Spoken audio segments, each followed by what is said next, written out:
Welcome, everyone. So good to have you here. Welcome to the 2025 Postgres World Webinar Series. We're going to wait just for a couple of minutes so everyone has time to join us, and then we will start from there. Today, we have the pleasure of hearing from Susan. She will be presenting from solo struggle to team triumph, harnessing the new tech as a mob. So, without further delay, please join me in welcoming Susan. Thank you, Diane. Hello, everybody. So my name is Susan, and today I am super excited to share a story with you. A story that highlights the incredible power of collaboration and mob programming in the field of software engineering. Now, whether you're a seasoned developer or you're just starting out, this story will resonate with you because it underscores a fundamental truth. We can achieve more together than we ever could alone. Now, recently, one of the developers on my team, he struggled a lot with completing one of his tickets. And that, over time, led to this huge triumphant success for our team. And we like to call this story From Terrified to Terraform. You can download a copy of my slides here. I will put this QR code up again at the end so you can do it later as well. And if you can please leave your questions until the end, I will do my best to answer as many of them as I can. I am a software developer.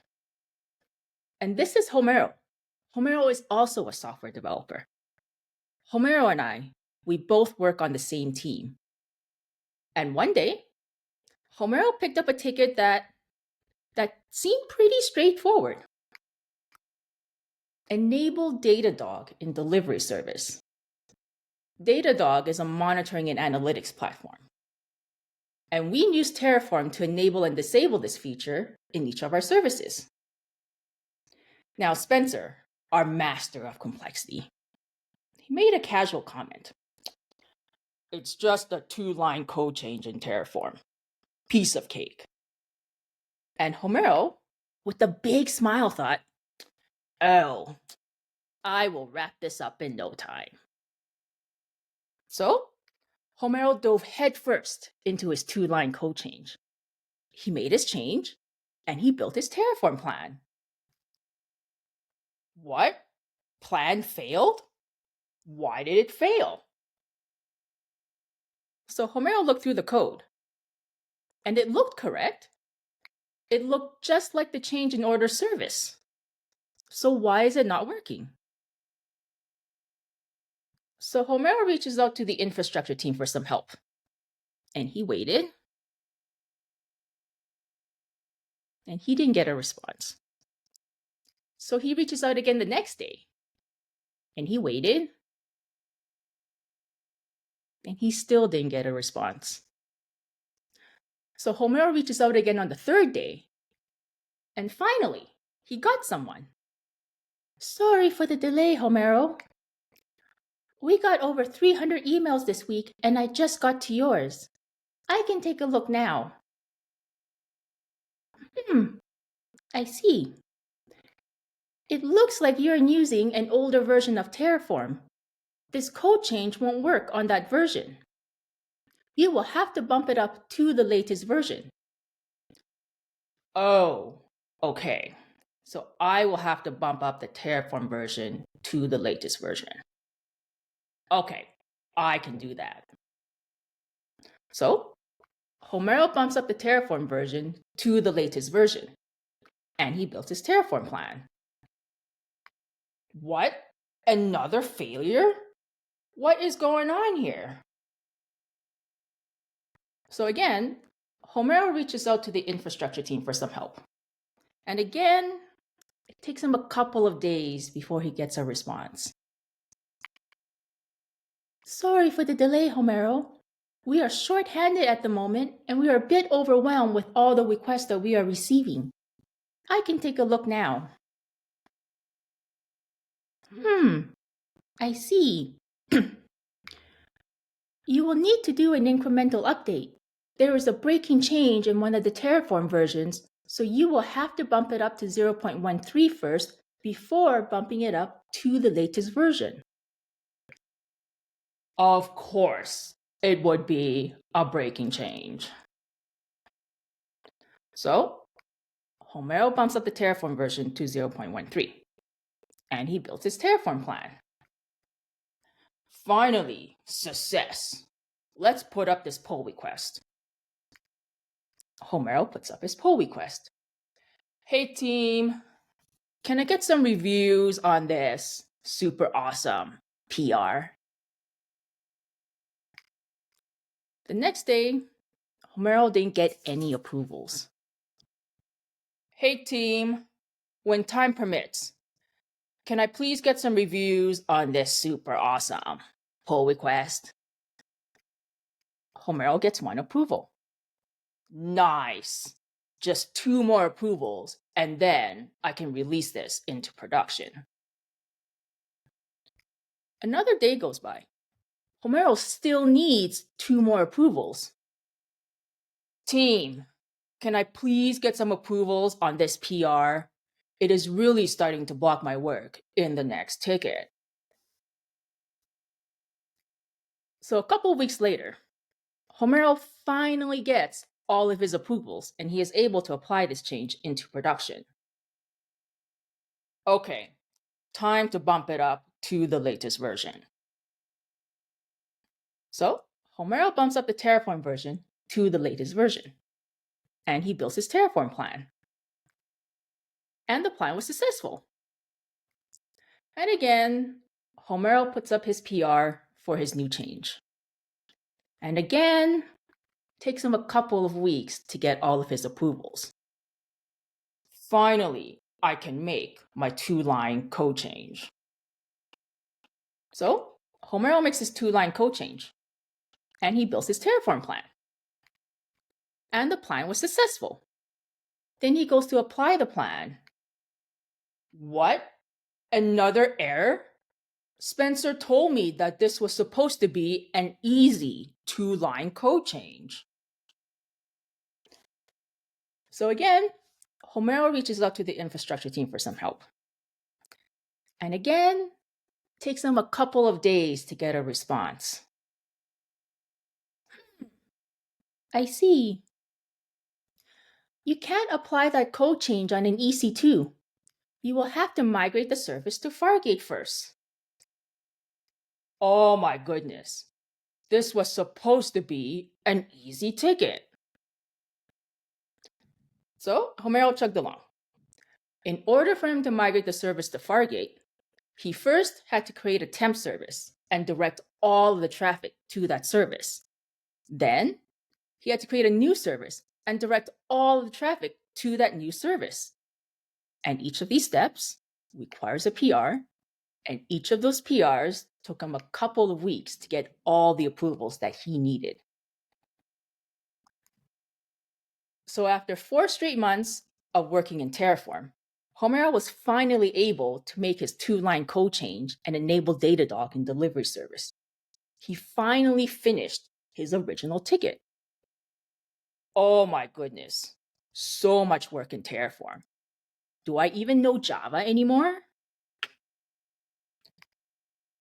So right after Homero had finished his 2-line code change, our sprint was suddenly filled with Terraform tickets similar to what Homero had worked on.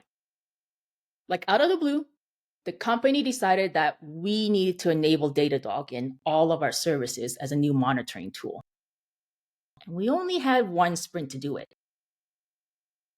Our jaws dropped when we saw the amount of Terraform work that we had to do. The sheer volume was just overwhelming. It took Homero 4 months to do one of these tickets on his own. How can we do this in 1 sprint?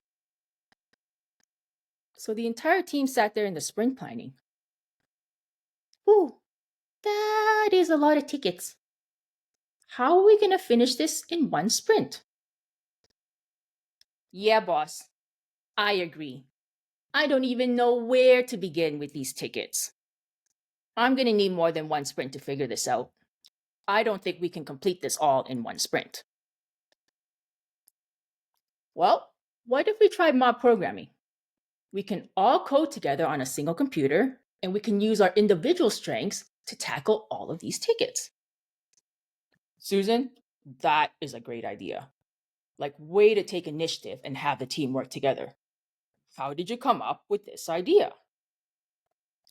Well, when I was learning how to code, I was introduced to the concept of mob programming through the Calgary software crafters. It was a development approach that was first developed by a team at Hunter Industries in California.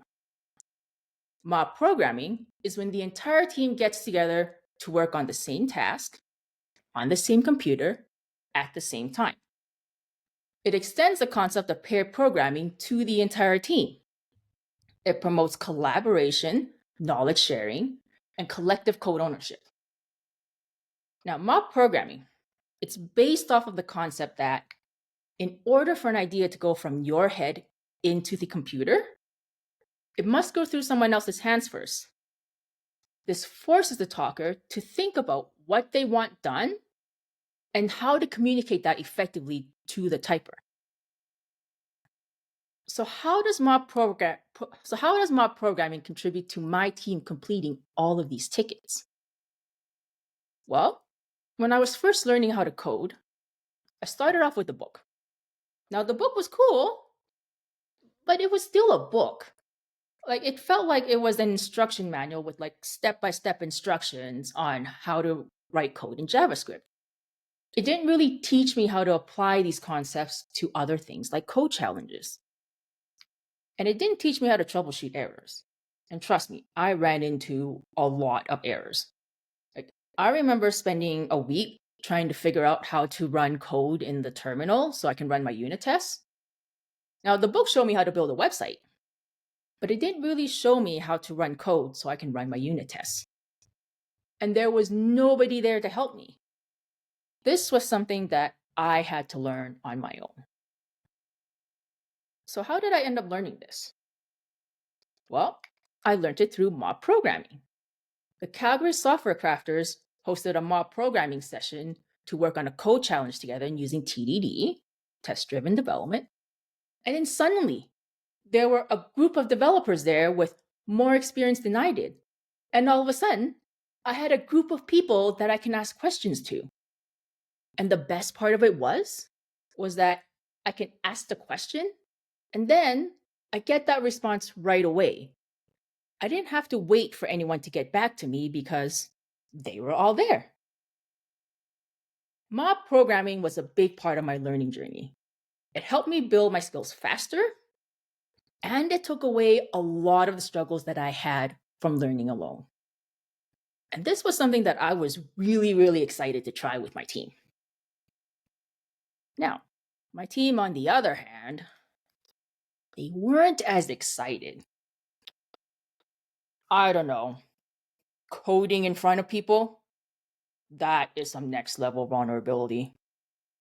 I don't know how I feel about that. But Spencer, like, we are always pairing together all of the time, and we do that very well. I'm just asking that we all code together as a group. That's a fair point.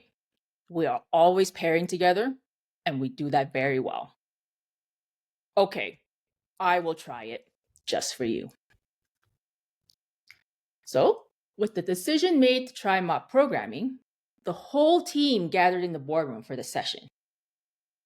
Now, mob programming, it's a bit of a randori style of programming. Like, there are some key roles that the entire ensemble is going to rotate through. The typer is the person at the keyboard. They will be typing the code as directed by the talker. The talker is the person who is going to be guiding the typer. They will give instructions on what to type, and they will give the overall direction of the task. And the rest of the group is the ensemble, or the mob. So we set up a timer to show the order of the rotation and who is in what role.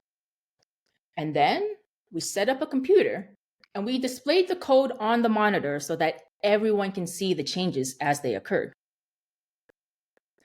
Now Spencer, he's our first typer. He is going to start the call out so that everyone knows who is in what role. I'm Spencer, and I'm typing. I'm Tony, and I'm talking. I'm Susan, and I'm next. Tony here. Homero, do we migrate the service to Fargate first? Homero here. We can, but let's first check to make sure that we are using a Terraform version that will allow us to enable Datadog. We will need to use at least version 1.6. Tony here. Okay, Spencer, can you find us the Terraform version? Spencer finds us the Terraform version. 0.10? When was the last time we worked in this repository? Homero, or Spencer, can you please bump up the Terraform version to the latest version? Spencer bumps up the Terraform version to the latest version. Well, that was easy. Spencer, can we commit the change and build our Terraform plan? Spencer commits the change. Access denied? What's going on here? Do we need to postpone our work until we get access to the repository? Homero here. That will take at least 3 days. It took me 3 days to hear back from infrastructure. I don't know if we have an extra 3 days to get this work done. So the entire team sat there in confusion. Like the entire ensemble was stuck. Like, what do we do? How can we move forward without access to the repository? Sol raised his hand. We can fork the repository and commit our changes there. Then we can put up a pull request from the fork later. This way, we don't have to wait to get access to the repository. Homero here. We can do that? Whoa, I didn't know that. That will save us a lot of waiting time. Like, that is a great suggestion. Like, thank you, Sol. Spencer here. Yes, that is a great suggestion. Tony, would you like me to fork the repository and commit our changes there? That is a great comment, Spencer. Like, thank you for waiting to get instructions from Tony, our talker, before making the change. Tony here. Yes, let's fork the repository and commit our changes there. So, Spencer created a fork of the repository, and he committed the change, and success! We were able to commit our change and build our Terraform plan. Uh-oh, plan failed. Something is not working. Homero here. There's a breaking change in one of the Terraform versions, so you will have to bump it up to 0.13 first before bumping it up to the latest version. Tony here. Okay, I will need to do an incremental update. Okay, I understand. Thanks, Homero. Tony, the timer went off. Let's rotate. So we all got up and rotated seats. Tony is now our new typer, and he is going to start the call out.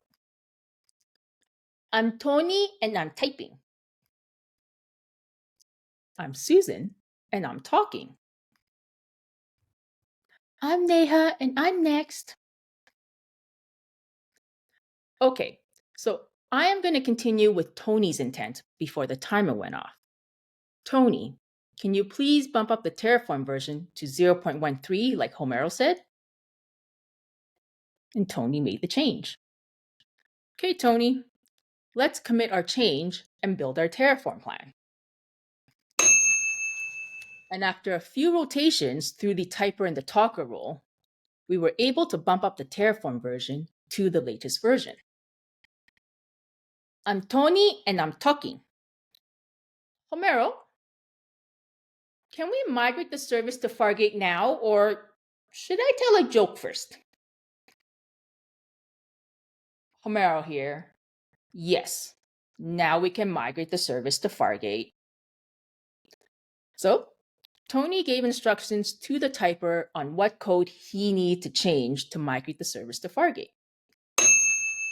And we continue working in this way, rotating through the typer and the talker roles and writing code together until all of our PRs were ready for review for the first service.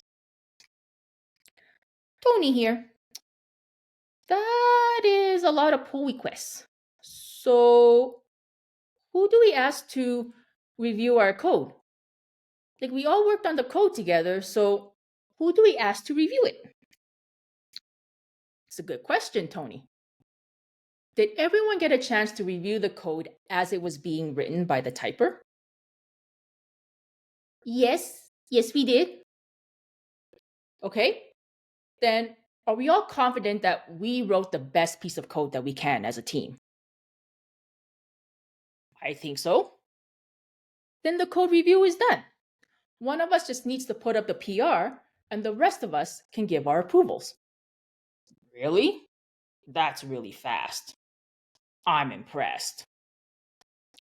So, the entire team gave the approvals, and the PRs were ready to be released into production.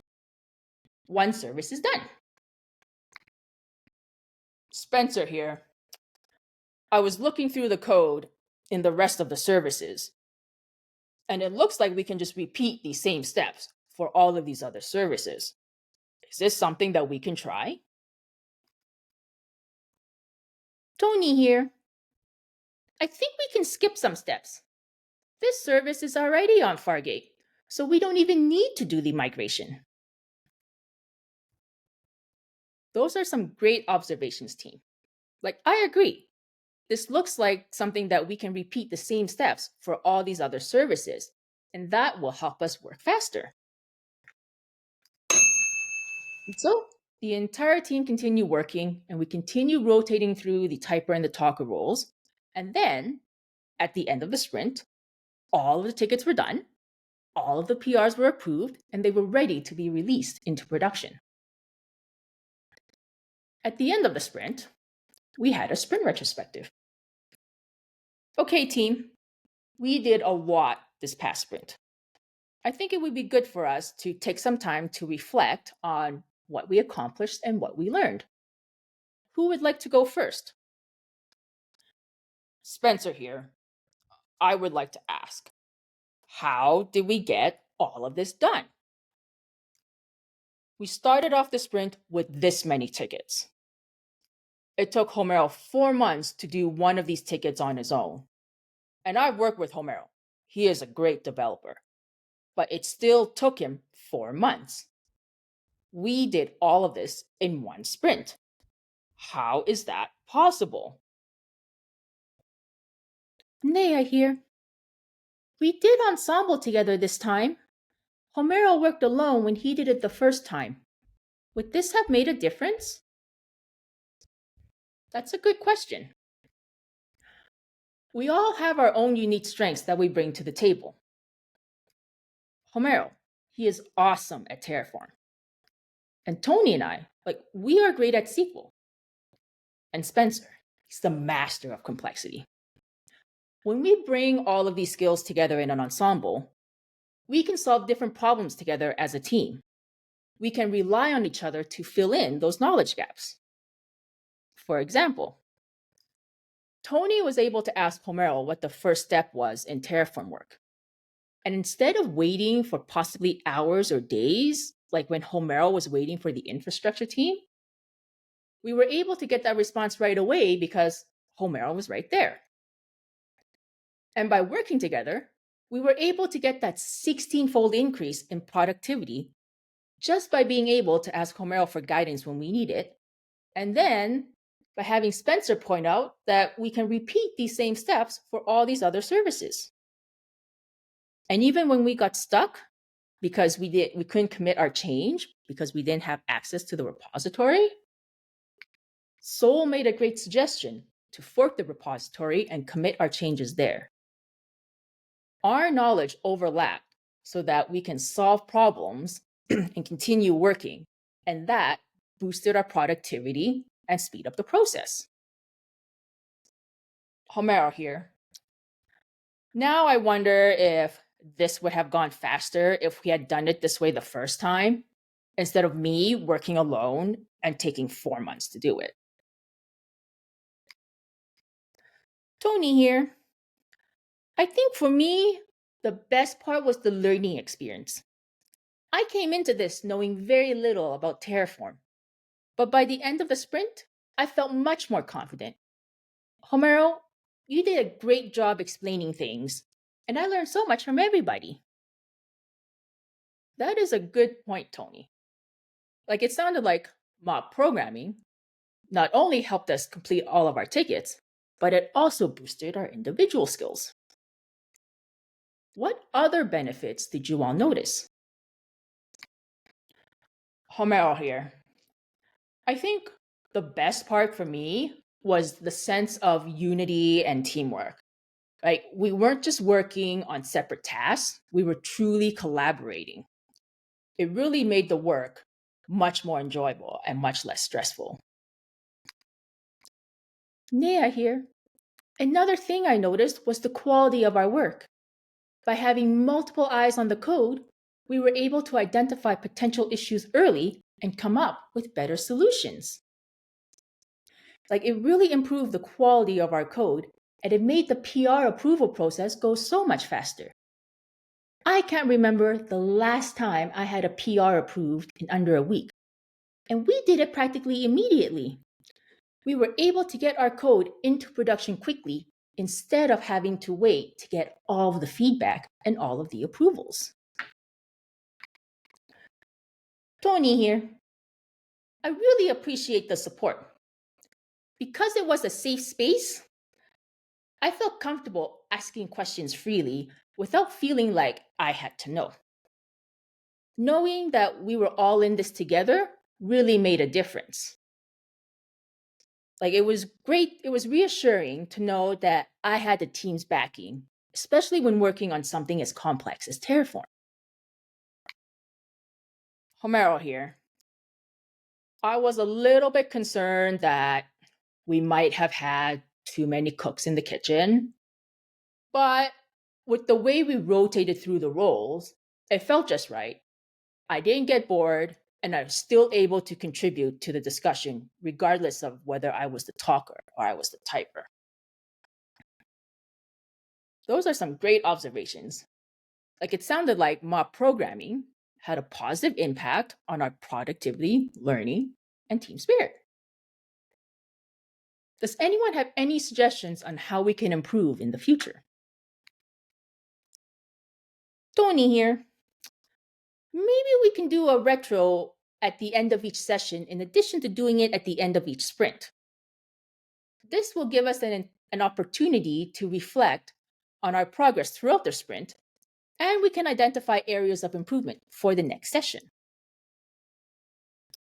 It's a good suggestion, Tony. Let's make sure we incorporate this into our next mob programming session.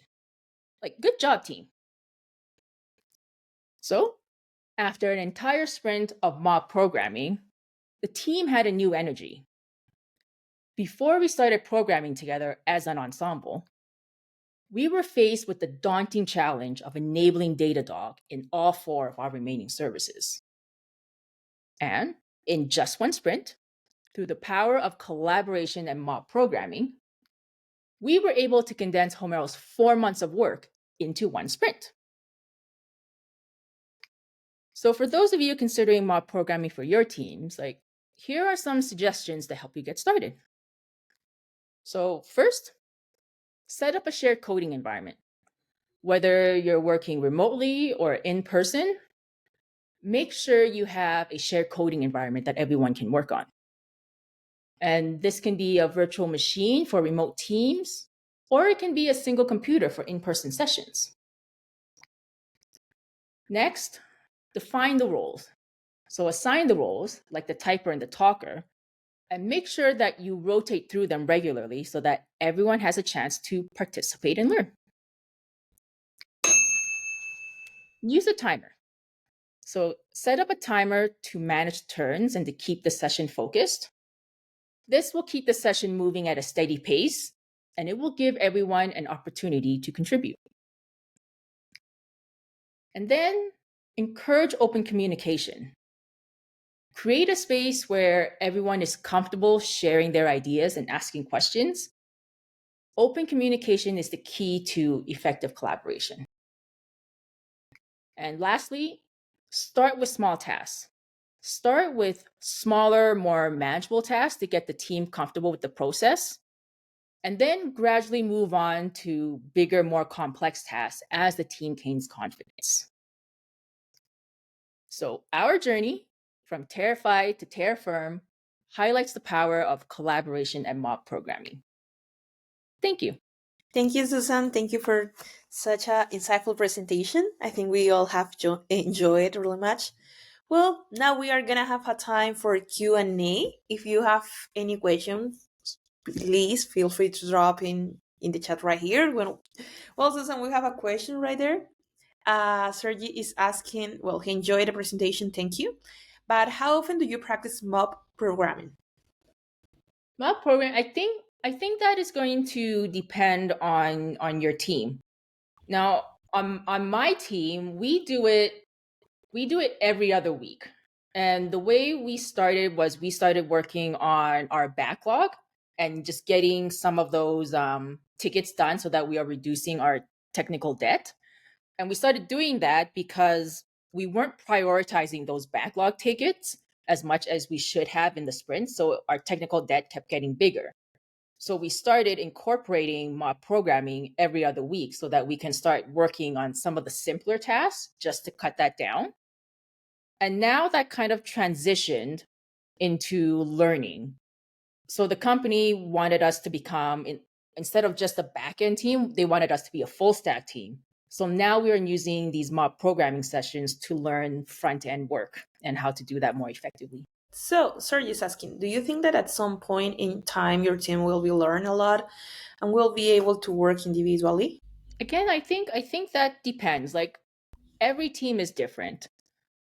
When I first joined this team, like this mob programming thing wasn't even a thing. It was something that I had to slowly integrate over time.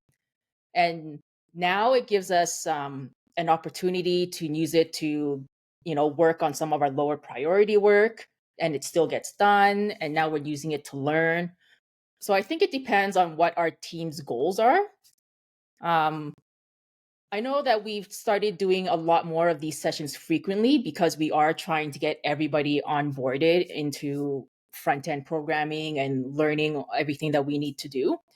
And we find that it's helpful because this way, instead of sending people off into our little onboarding like silo where we have to learn how to do front end on our own, we get to keep everybody on the team and we get to learn together as a team without having to lose developers and having a smaller team while they go learn and then come back. So I think, like for us, it just progresses based on what our goals are as a team and how that aligns with the company's goals. So, Muhammad asks, Susan, do you think in a bigger team like yours, do you think there is a need for a full role? No taker who takes care of nodding access, the free post issues, all our bugs and fixes in the way that should be noted as we go along. So an ideal size for an ensemble, we usually want about like 5 to 6 people. That's the ideal size. When you get to 6 to 10, it gets to be a lot more people. And we don't usually add more roles. What we do is that we change the timing of the rotation. So with the timing, we want everybody to touch the keyboard within 20 minutes. So in a smaller team, you get more time at the keyboard. When you have more people, when you get to like 10 people, you're looking at 2 minute rotation. So you're rotating through those roles quickly. But ideally, what we want is to have people touching the keyboard within 20 minutes. And that still keeps them engaged and they're still able to participate.